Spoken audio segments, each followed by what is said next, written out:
Hello guys, চলে আসলাম সেই viral পুঁটিঘাট মোনাগাছা এই নামে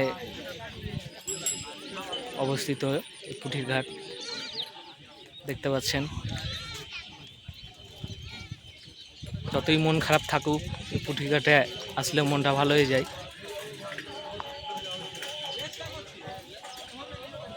বন্ধু কিছু বলো তুমি। কি বলবো যে বন্ধু যখন নিয়ে আসছে পুঁটি গাছ দেখতে নিয়ে এলো, আমি তো ভাবতে পারি যে আসি এরকম একটা জায়গা। জানি অবশ্যই, কিন্তু জানি না যে এই জায়গাতে। ঠিক আছে, এখানে অনেকেই বাইর থেকে অবশ্যই আসে গাড়ি মাইক্রো নিয়ে বিভিন্ন আপনারা যারা জায়গা থেকে। দেখতে আসবেন চলে আসবেন নাকি গাড়ি বাইক নিয়ে। মোনাগাছা থেকে বেশি দূর না, মাত্র 1 কিলো। ঠিক আছে, ভালো থাকেন সবাই।